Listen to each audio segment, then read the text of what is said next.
J'ai toujours été un grand fan de films d'horreur. Cette histoire date de la sortie du film Paranormal Activity au cinéma. Je suis allé voir le film avec deux de mes amis, James et Andy. Inutile de dire qu'on était surexcités après avoir vu ce film. L'idée d'emménager dans une maison et de vivre des trucs paranormaux nous a donné un shoot d'adrénaline. Un soir, Andy et moi sommes allés dormir chez James. On traînait dans la chambre de James. James a commencé à parler d'articles qu'il avait lus en ligne qui affirmaient que les maisons hantées existent vraiment. J'étais assis près de la fenêtre de sa chambre en train de fumer quand Andy a dit « Chris, passe-moi une taf ». Je lui ai tendu la cigarette et j'ai dit « J'ai aussi lu ce genre d'article. J'aimerais bien qu'on puisse visiter une maison hantée ». Andy a soufflé la fumée par la fenêtre et a répondu « Qui dit que tu peux pas ?» Et il s'est mis à sourire avec un regard mystérieux. James a dit d'une voix surprise « Comment ça ?» Andy s'est tourné vers nous et a dit « Il y a une maison près de Crystal Lake. C'est à une demi-heure de route de notre ville. Les gens disent que cette maison est hantée. » James se gratte la tête et dit « Oh, tu veux dire la maison Millard ?» Je n'avais aucune idée de cet endroit. Alors j'ai interrompu leur conversation et dit « Quelle maison? C'est qui, Millard ?» James se leva aussitôt de son lit et alluma son ordinateur portable. Il a cherché quelques minutes, puis a dit « Oui, j'avais raison. J'ai lu des trucs sur cet endroit. Cette maison a une histoire vraiment terrifiante. Il y a des années, un homme nommé William Millard y vivait. Il avait une très belle fille, mais cet homme était très strict et laissait rarement sa fille sortir de la maison. Un jour, il a découvert que sa fille avait une liaison avec leur facteur. Millard s'est mis tellement en colère qu'il a perdu la tête et a poussé sa fille dans les escaliers. La fille s'est brisé le dos et n'a plus jamais pu marcher normalement. Certains disent qu'elle rampait dans toute la maison la nuit comme un chien. Une semaine après, des passants ont appelé les flics pour une odeur rance venant de la maison. En entrant, les flics ont découvert M. Millard mort près des escaliers. Il est tombé et s'est brisé le cou. Ils ont trouvé la fille morte sur son lit. J'ai ricané. Qu'est-ce qu'il y a de si terrifiant? La fille s'est vengée de son père puis s'est tuée aussi. James m'a fixé, les yeux écarquillés. D'après le rapport, la fille est morte le 20 mars à 13h sur son lit. Et M. Millard, heure du décès? Déclaré 20 mars, 1h du matin. Aucun signe d'effraction. Donc ouais, on dit que l'esprit de la fille a tué son père. Andy a dit « On va voir? Ça vous dit ?» James et moi, on a accepté et on a décidé d'aller à Crystal Lake ce week-end. J'ai pris la voiture de mon frère et on est parti un samedi soir. On voulait les frissons, alors on a choisi d'y aller de nuit. Je regretterai toujours cette décision. Andy avait raison. On a mis 30 à 35 minutes pour y arriver. Crystal Lake portait bien son nom. L'eau du lac reflétait le ciel étoilé comme un miroir. On a garé la voiture près du lac. C'était une nuit de pleine lune. Le clair de lune inondait les lieux. La maison Millard se dressait comme un géant de l'autre côté du lac. On ne savait pas qu'il fallait traverser le lac pour atteindre la maison. Heureusement, 2 petites barques étaient amarrées au ponton en bois. L'ambiance autour de nous était vraiment flippante. Vu l'immensité du lieu, on entendait le moindre bruit. Les grillons qui chantaient, le vent qui soufflait dans le vide et les vagues qui clapotaient sur le lac. James a verrouillé sa voiture et on est monté dans une barque. James et moi, on a commencé à ramer pendant qu'Andy réglait la lampe torche. Quand on est arrivé de l'autre côté, la maison paraissait encore plus effrayante. Les fenêtres brisées pendaient, prêtes à tomber d'un instant à l'autre. Des mauvaises herbes recouvraient les murs de la maison. Aucune lumière ne filtrait de la maison. On a monté les marches du porche et poussé la porte d'entrée. La porte s'est ouverte dans un grincement sinistre, comme si personne n'y était entré depuis des décennies. Andy a éclairé l'intérieur et une nuée de chauves-souris a surgi au-dessus de nous, nous fichant une trouille bleue. J'ai dit d'une voix tendue « Les gars, vous êtes vraiment sûrs ?»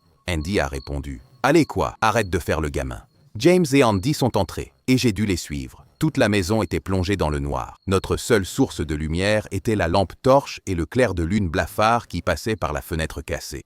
On s'est retrouvés dans le salon de la maison avec un énorme escalier au milieu de la pièce. James a murmuré « C'est l'escalier d'où M. Millard est tombé et s'est tué en se brisant le cou. » Des toiles d'araignée et de la poussière recouvraient toute la maison. J'ai même vu quelques chauves-souris accrochées au plafond. Andy a éclairé le coin gauche et a dit d'un ton moqueur « Regardez-moi ça, les gars. » On a vu un tableau accroché au mur du coin gauche. On s'est approché et on a vu une peinture à l'huile d'un vieil homme au visage furieux debout près d'une cheminée. Et juste à côté, Une fille d'environ 17-18 ans, assise sur une chaise. « Ça doit être Monsieur Millard et sa fille », a dit James. La fille était plutôt jolie, mais même sur ce tableau, on voyait bien à quel point elle était triste. On aurait dit que les larmes allaient en couler de ses yeux d'un instant à l'autre. Andy dit d'un ton sarcastique « Si c'était moi, je l'aurais enfermée aussi ». Je commençais vraiment à en avoir marre de ces blagues dégoûtantes. J'ai dit « Tu devrais pas dire des trucs comme ça. C'est vraiment irrespectueux, mec. Pense à tout ce qu'elle a enduré. » Andy haussa les épaules et répondit « Ouais, peu importe. » et se dirigea vers l'escalier. James dit « Où tu vas ?» Il répondit « Allons voir la chambre de la fille. On n'est pas venu de si loin pour pas visiter la maison un peu. De toute façon, c'est évident qu'il n'y a pas de fantôme ici. » James commença à le suivre aussi. Je me suis retourné pour aller avec eux, mais à ce moment-là, j'ai cru entendre un petit rire. Je me suis arrêté et j'ai dit « Les gars, vous avez entendu ça ?» James a dit « Entendu quoi, Chris ?» Avant que je puisse dire ce que je venais de vivre, j'ai entendu Andy crier d'en haut « Allez, arrête tes caprices de fillette !» Je me suis senti très insulté et j'ai décidé de ne plus adresser la parole à Andy. En montant l'escalier, j'entendais les marches en bois craquer sous mes pas. Arrivé en haut, j'ai vu James et Andy devant une porte fermée. J'ai demandé « Qu'est-ce qui se passe ?» James a répondu en tournant la poignée « Je crois que la porte est coincée. Elle ne s'ouvre pas. » Andy a dit « Tiens la lampe. Laisse-moi essayer. » Andy a vraiment forcé, mais impossible d'ouvrir la porte. On était là devant la porte fermée à se demander quoi faire quand on a entendu un petit rire. Tout le monde a sursauté à ce bruit soudain. J'ai dit d'une voix paniquée « James, j'ai entendu ce bruit en bas. Je pense qu'on devrait partir maintenant. On en a assez vu, les gars. » Andy a balayé la lumière partout, mais on ne voyait personne. Puis il a dit, d'une voix curieuse, « Peut-être que le bruit vient de cette pièce. Je ne sais pas si vous allez me croire, mais soudain, la poignée a cliqué toute seule et la porte s'est ouverte. On a tout de suite regardé dans la pièce. C'était une vieille pièce poussiéreuse. Il y avait un petit lit sale et déchiré au milieu de la pièce. La pâle lumière de la lune par la fenêtre rendait la pièce visible à nos yeux. On s'apprêtait à entrer quand on a entendu de nouveau ce rire. C'était un rire étouffé, une voix de femme. Les poils de ma nuque se sont dressés. J'ai chuchoté « Les gars, on se casse !» Soudain, James a pointé le côté du lit face à la fenêtre et a dit d'une voix effrayée « Quoi ?»« C'est quoi ça, Andy ?» On aurait dit une créature comme un chien près de la fenêtre, mais il faisait trop sombre pour bien voir. Andy a braqué la lampe dans cette direction et notre sang s'est glacé. Il y avait une fille par terre près de la fenêtre. Elle était accroupie comme une grenouille. Elle regardait vers le sol. Pendant un instant, aucun de nous n'a pu dire un mot. C'était comme si nos cœurs s'étaient arrêtés net et qu'on ne pouvait plus bouger. La fille a levé son visage et la lampe s'est mise à trembler. On ne voyait pas son visage à cause du clignotement, mais la lumière s'allumait et s'éteignait sans raison. Et à chaque éclair, on voyait le visage féroce de la fille avec une expression changeante. Au premier éclair, on a vu son visage triste. Au deuxième éclair, on a vu un immense sourire d'une oreille à l'autre. Au troisième éclair, on a vu son visage impassible avec de grands yeux blancs, comme si elle voyait à travers nous. On était tellement choqués qu'on a failli oublier de courir. À ce moment-là, la fille a fait le même rire glaçant et a commencé à ramper vers nous comme un démon affamé.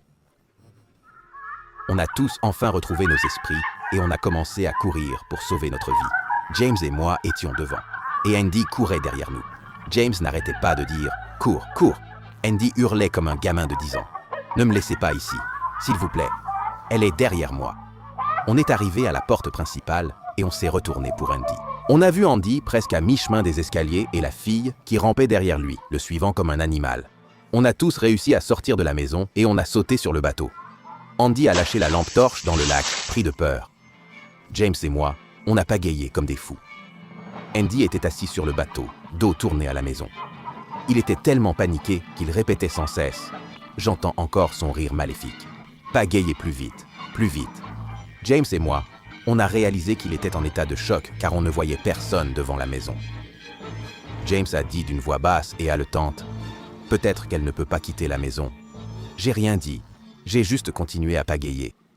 Je sais toujours pas comment on a réussi à rentrer cette nuit-là, mais depuis, les histoires de lieux hantés me font transpirer. Mes parents se disputaient tout le temps. J'étais au lycée à cette époque. Un jour, j'en ai eu marre et je suis sorti en trombe. Il y avait une petite plage près de chez nous. J'allais souvent m'y promener le soir.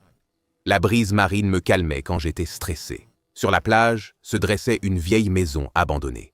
Chaque fois que je venais, cette maison m'attirait, mais je n'y entrais jamais. Ce soir-là, j'étais très énervé.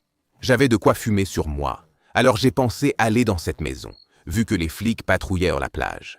C'était une maison en bois à 2 étages. Des plantes poussèrent dessus. La porte était fermée, mais j'ai trouvé une fenêtre cassée. La fenêtre donnait sur une petite chambre au rez-de-chaussée.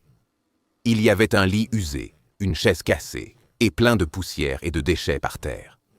De cette pièce partait un long couloir menant à un hall et des escaliers vers l'étage.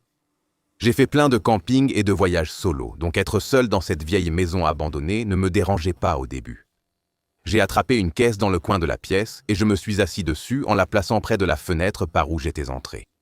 Le vent jouait avec mes cheveux et mon esprit troublé commençait enfin à se calmer. Quand j'ai entendu quelqu'un chuchoter, j'étais un peu défoncé. Alors après avoir regardé autour sans rien trouver, j'ai ignoré, pensant que c'était un tour de mon esprit. Les vagues de la mer accompagnées du clair de lune rendèrent la vue par la fenêtre apaisante et onirique. Je ne sais pas combien de temps je suis resté assis comme ça, mais mon attention a été détournée par un événement inattendu quand une voix d'homme chuchotante est parvenue à mes oreilles. « Je peux avoir le briquet ?» Je me suis immédiatement levé et retourné vers le son. Je joue au basket à l'école, donc je suis un ado plutôt costaud et en bonne santé. J'ai répondu, choqué, « C'est quoi ce bordel ?» J'ai remarqué un type maigre, taille moyenne, planté au milieu de la pièce avec un sourire gêné. Avec mon geste brusque de défense, lui aussi a eu peur. Je l'ai vu sur son visage. Il a répété d'une voix basse, « Désolé de vous déranger. En fait, j'ai trouvé cette maison abandonnée et je pensais y passer la nuit. » Ses vêtements montraient clairement que c'était un sans-abri. Son visage indiquait qu'il était très faible et qu'il n'avait pas mangé depuis des jours. J'ai dit, « C'est bon. J'habite pas ici non plus. Je suis juste venu fumer. Tiens, mon briquet. » Et je lui ai tendu le briquet. Il a répondu avec ce même sourire gêné, « Merci. Je suis Jérémy Carter. » Et vous ? J'ai répondu d'un ton désintéressé, « Moi, je suis Kevin. J'habite dans le quartier à côté. » Il m'a rendu mon briquet et est allé s'asseoir sur le lit. Il a dit, « Si tu veux rester dans cette chambre ce soir, je peux partir. Pas de problème. » J'ai regardé la mer encore une fois et j'ai dit, « C'est pas nécessaire. Je partirai bientôt. » Je lui ai demandé comment il était entré. Il m'a dit qu'il avait escaladé la maison par derrière et était passé par le balcon du premier étage. On a commencé à discuter, il avait l'air inoffensif. L'homme a tiré sa première taffe et a toussé un peu. Je lui ai demandé, « Cette maison est vide depuis un bon moment maintenant.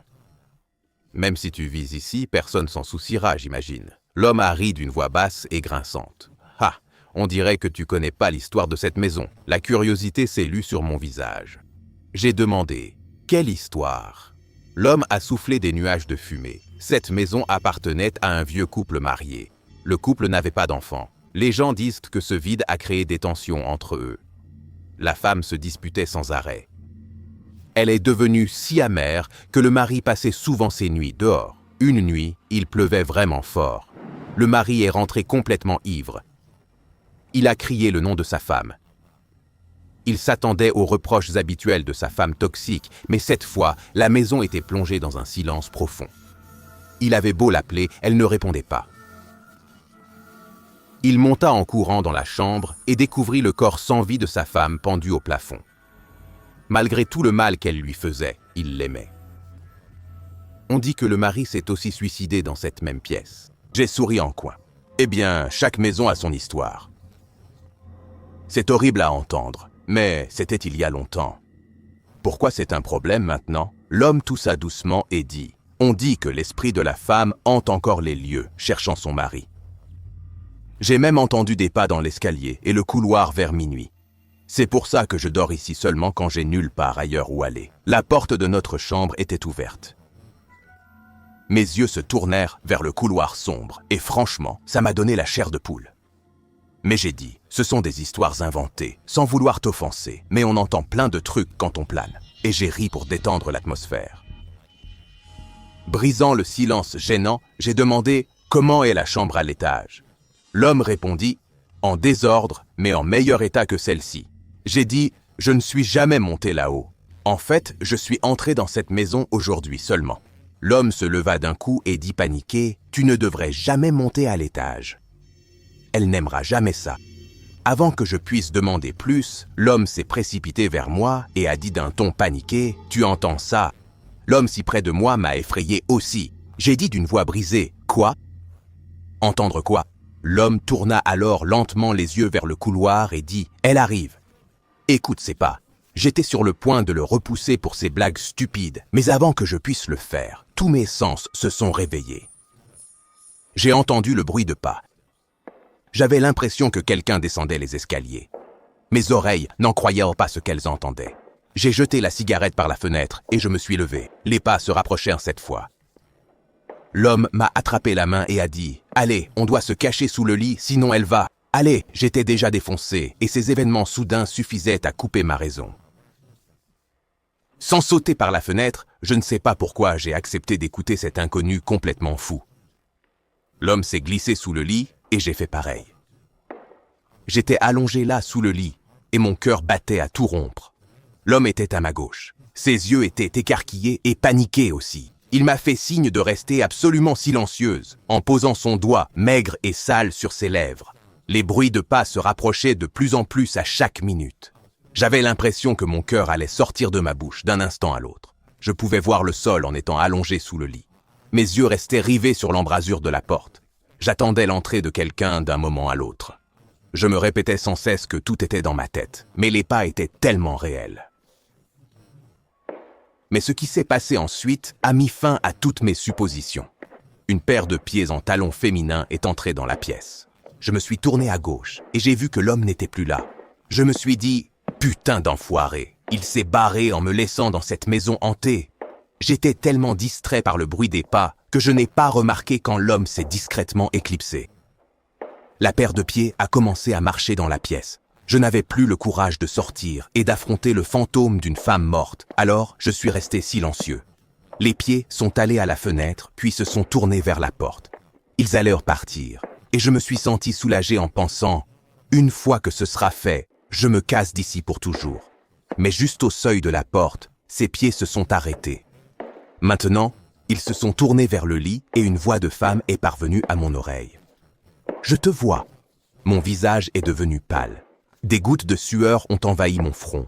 J'ai commencé à haleter lourdement alors que ses pieds se dirigeaient vers le lit. J'ai fermé les yeux quand ils sont arrivés devant moi. Je savais que cette femme allait regarder sous le lit et risquait de me tuer. J'espérais juste sortir vivant quand j'ai entendu la voix de la femme. « C'est qui, toi ?» J'ai ouvert les yeux, haletant, et j'ai vu une vieille femme me fixer, choquée. Elle m'a dit d'une voix rauque, « Sors tout de suite. Vous, ado stupide, avez transformé ma maison en zone fumeur. Sors !» Je suis sorti du lit lentement et je suis resté là, le visage perdu. J'ai expliqué toute la situation à la femme et dit qu'un homme nommé Jeremy Carter m'avait foutu la trouille avec une putain d'histoire de fantôme. La femme s'est encore plus énervée. « C'est une blague ? Tu te fous de moi ?» Je ne comprenais pas, alors je la fixais sans rien dire. Elle a dit d'une voix forte, « Mon mari, Jeremy Carter, est mort depuis très longtemps. Chaque fois que je surprends un ado en train de fumer ici, il me raconte la même histoire bidon. Vous n'avez rien d'autre à faire que déranger une vieille femme en saccageant sa maison qu'elle essaie de vendre. » Ma tête s'est mise à tourner, comme si le sol se dérobait sous mes pieds. Tout ce temps, j'étais avec un fantôme et je ne pouvais plus réfléchir. J'ai immédiatement fui la maison. La femme est restée près de la fenêtre à me maudire pour lui avoir fait une blague aussi stupide. Quelques jours plus tard, je parlais avec mon père quand je lui ai demandé des nouvelles de la maison sur la plage. Mon père m'a raconté exactement la même histoire que Jeremy Carter cette nuit-là, ajoutant que beaucoup ont vu le fantôme du mari. J'étais certain à ce moment-là que l'homme qui s'était présenté comme Jeremy Carter était le mari décédé. Mais mon père a ajouté quelques détails supplémentaires. Il a dit que beaucoup d'habitants ont aussi vu le fantôme d'une vieille femme qui rôde autour de la maison la nuit. Et si vous la croisez, elle se présentera comme l'épouse de Jeremy Carter et dira qu'elle essaie de vendre la maison. Je n'arrive toujours pas à croire que j'ai rencontré deux esprits dans cette maison de plage abandonnée. Je ne suis jamais retourné là-bas depuis. Ma sœur et moi avons grandi ensemble. Aujourd'hui, elle a 25 ans. Chaque week-end, je vais la voir à l'asile psychiatrique. Oui, elle y est depuis 10 ans. J'avais 13 ans et elle 15 quand cet horrible incident a changé nos vies à jamais. Mon père est architecte. On a beaucoup voyagé. Un jour, il a eu un projet de transformer une vieille maison en hôtel. On était très jeunes quand maman est morte d'une longue maladie. Alors on s'occupait l'un de l'autre.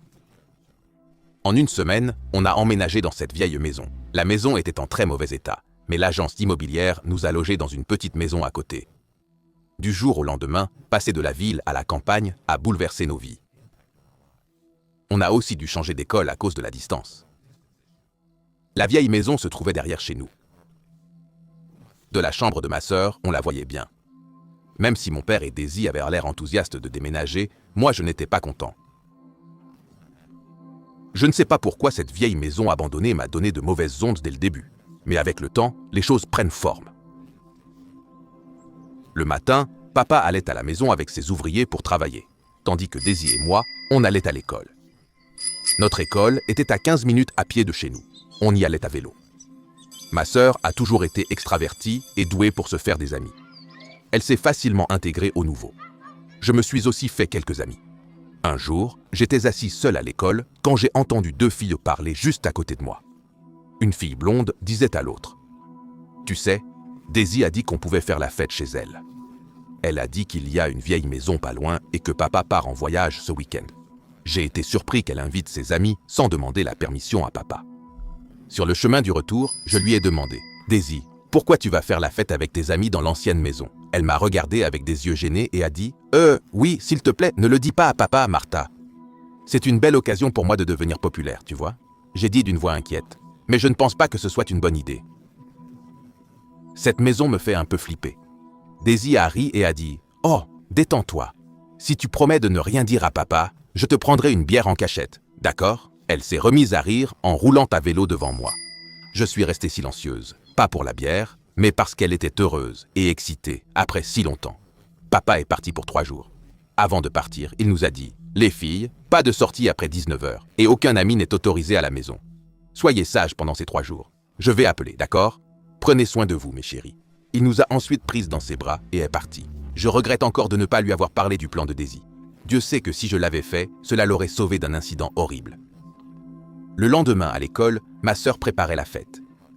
J'étais juste là avec elle. Elle a invité 6 à 7 personnes. En rentrant, Daisy dit: « Allons-y, Martha. » J'ai dit surprise: « Où ça ?» Elle répondit: « À la maison. On a beaucoup de travail. Je dois nettoyer et décorer pour la fête ce soir. » Même si je comptais ne jamais y remettre les pieds, ma sœur m'a forcé quand même. Papa a fait un super boulot avec le salon. Le sol était tout neuf, et les murs aussi. La maison avait enfin l'air en bon état de l'intérieur. Mais dès mon premier pas, un frisson m'a parcouru l'échine. C'était un après-midi d'été chaud, mais je ne sais pas pourquoi j'avais froid dans cette maison. Ma sœur est entrée normalement. Elle s'est tournée vers moi, debout sur le pas de la porte, l'air inquiète, et dit: « Qu'est-ce qu'il y a ? Allez, dépêchons-nous. » On a commencé à installer des guirlandes et à brancher la musique. Daisy s'est mise à nettoyer les canapés et le sol. Un escalier à droite menait aux chambres du haut. Je suis monté. Le premier étage était délabré et inutilisable. Les réparations n'ont pas encore commencé ici. Un rideau sale et déchiré pendait à la fenêtre du couloir. J'étais là quand soudain, j'ai senti un souffle dans mon cou. Je me suis retourné aussitôt, mais il n'y avait personne. Je n'ai rien dit à ma sœur, je savais qu'elle ne me croirait pas. On est rentré à la maison. Vers 20h, 2 voitures se sont garées devant chez nous. De ma fenêtre, j'ai vu ma sœur et ses amis partir faire la fête dans la maison abandonnée. Daisy s'est retournée et m'a fait signe. Je me suis allongé sur mon lit en repensant à cette présence inquiétante. Je ne sais pas quand je me suis endormi, mais un cri m'a réveillé en sursaut. J'ai reconnu la voix. C'était Daisy. J'ai couru vers la maison. Il était déjà 23h. Avant d'entrer, j'ai vu 2 ou 3 personnes sortir ma sœur évanouie. Ils l'ont emmenée dans sa chambre et l'ont allongée. Elle était complètement inconsciente. J'ai demandé à la blonde: « Qu'est-il arrivé à ma sœur ?» Elle a répondu d'une voix tendue: « On ne sait pas, Martha. » Daisy était montée 1 minute, puis on l'a entendue crier. Mais elle n'est pas blessée. Je pense qu'elle a eu peur et s'est évanouie. J'étais toute seule et je ne savais pas quoi faire. Me voyant paniquer, un gars du groupe a dit: « T'inquiète pas, elle ira bien demain matin. Elle a dû boire un coup et halluciner un truc dans cette vieille maison. Laisse-la dormir. Si t'as besoin d'aide, appelle n'importe qui parmi nous. » On viendra tout de suite. Ils sont tous partis. J'ai pas appelé mon père parce que je me sentais déjà coupable de lui cacher des choses. Daisy a dormi toute la nuit. Après cette nuit-là, Daisy a commencé à devenir une personne complètement différente. Elle a arrêté de sortir. Elle s'asseyait près de la fenêtre de sa chambre et fixait la maison abandonnée toute la journée. Mon père et moi, on a paniqué en voyant son comportement bizarre. Elle chuchotait comme une folle en fixant la maison, comme si elle psalmodiait quelque chose à toute vitesse. Parfois, elle riait, même toute seule, comme si elle parlait à quelqu'un. Mon père a appelé un de ses amis psychiatres pour examiner Daisy. Il a mené une séance avec Daisy, mais avant la fin, elle a bondi du canapé, arraché un morceau de chair du cou du médecin et ri comme une démente. C'était atroce à voir. Un morceau de chair ensanglantée pendait de sa bouche, et ses yeux étaient si exorbités qu'on aurait dit qu'ils allaient jaillir. Chaque fois qu'on consultait un médecin, elle devenait violente. Mon père ne dormait plus la nuit. On était tendus et à court de solutions pour la guérir de ce qui lui arrivait. Puis soudain, une nuit, j'ai raconté à mon père l'incident de la vieille maison. Il est devenu parano et s'est mis à me gronder d'avoir caché ça tout ce temps. On se disputait dans le salon quand on a entendu un bruit bizarre de mastication. Le bruit venait de la chambre de Daisy. On s'est précipité vers sa chambre et en ouvrant doucement la porte, mon cœur a coulé. Daisy mangeait un rat mort, assise par terre dans sa chambre. Je ne savais pas si c'était ma sœur ou une créature possédée. Elle nous a regardés et a commencé à chuchoter quelque chose. Ses yeux bougeaient frénétiquement et soudain, ses globes oculaires se sont retournés. Elle se tenait comme un chien avec les yeux complètement blancs. J'ai crié et couru dans ma chambre. Mon père a appelé les secours et je les ai vus emmener ma sœur. Elle était attachée sur une civière comme s'ils avaient attrapé un animal sauvage. Daisy hurlait et jurait comme une folle. Les médecins ne savaient pas ce qui lui était arrivé. Ils pensent qu'elle est devenue folle d'un coup, mais je savais que c'était lié à la maison.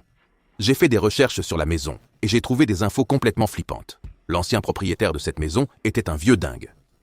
Ses fils l'ont laissé là pour qu'il meure dans sa vieillesse. Durant ces derniers jours, il criait et maudissait tout le monde.